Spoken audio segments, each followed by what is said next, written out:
Bonjour, ce prochain dimanche, ce sera le 3e dimanche de l'Avent. Déjà 3 bougies à allumer sur notre couronne. Tu te rappelles, il y a 15 jours, Jésus lui-même nous invitait à nous réveiller. Le mot important, c'était « veiller ». La semaine dernière, nous avons entendu Jean-Baptiste qui nous appelait à nous convertir. C'est l'appel à rencontrer. Eh bien, ce dimanche, nous allons encore entendre Jean-Baptiste, celui qui annonce. Et le mot important, ce sera espérer. Ce 3e dimanche, nous sommes dans la joie de l'approche de Noël. C'est le dimanche de la joie. On dit Gaudete en latin. Ce dimanche, nous allons entendre le message de Jean-Baptiste dans l'évangile de Jean. Voici les références du texte. Tu pourras le relire dans une Bible. Le texte n'est pas dans ton livre par le Seigneur. Écoute. Il y eut un homme envoyé par Dieu. Son nom était Jean.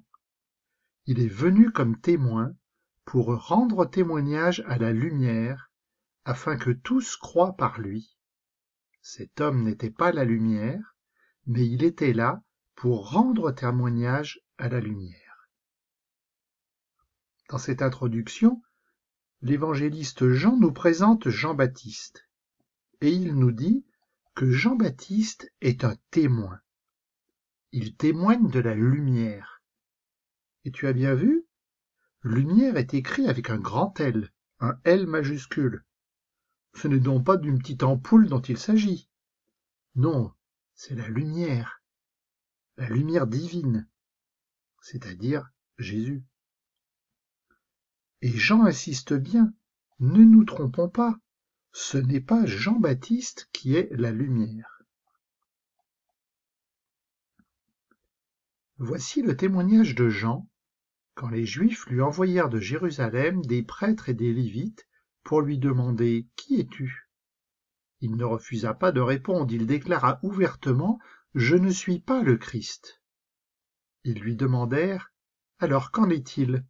Es-tu le prophète Élie » Il répondit « Je ne le suis pas ». « Es-tu le prophète annoncé » Il répondit « Non ». Alors ils lui dirent « Qui es-tu ?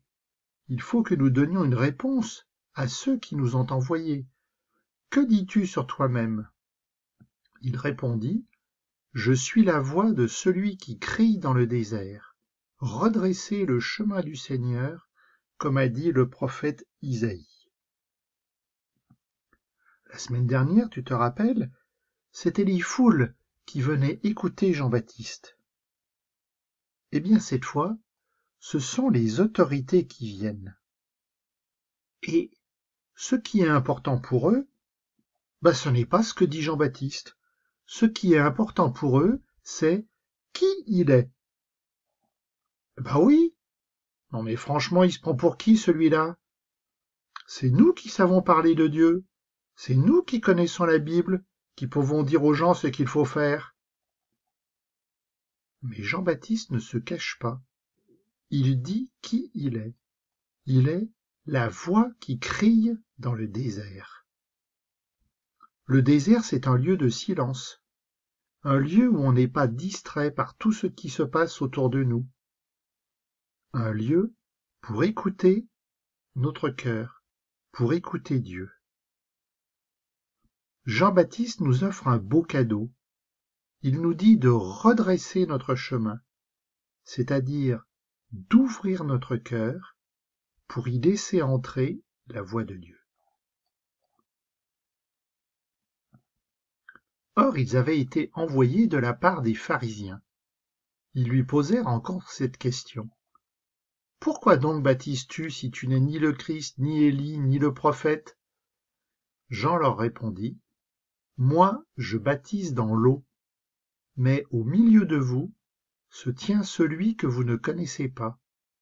C'est lui qui vient derrière moi, et je ne suis pas digne de délier la courroie de sa sandale. » Cela s'est passé à Béthanie, de l'autre côté du Jourdain, à l'endroit où Jean baptisait. Ils sont un peu bouchés, ces prêtres, ces lévites, ces pharisiens. Ça recommence. Non mais dis donc, pourquoi tu fais ça? Pourquoi tu baptises? Et finalement, il donne une belle ouverture à Jean-Baptiste pour qu'il transmette son message. Lui, Jean-Baptiste, n'est qu'un témoin. Il annonce: il y a parmi vous quelqu'un que vous ne connaissez pas.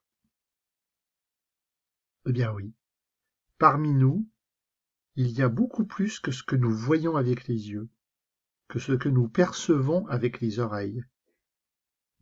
Il y a peut-être quelqu'un qui est là, tout près de moi, tout prêt à s'ouvrir, mais qui me laisse libre d'ouvrir mon cœur. Alors, profitons de ce temps d'avant qu'il nous reste pour nous préparer à la venue de Jésus. Seigneur Jésus, comme la foule qui vient à la rencontre de Jean-Baptiste, je veux préparer ta venue. Aide-moi à être davantage attentif aux autres pendant ce temps de l'Avent. Donne-moi la force de pouvoir aider ceux qui sont seuls ou tristes, de faire attention aux plus petits. Viens, Seigneur Jésus, viens.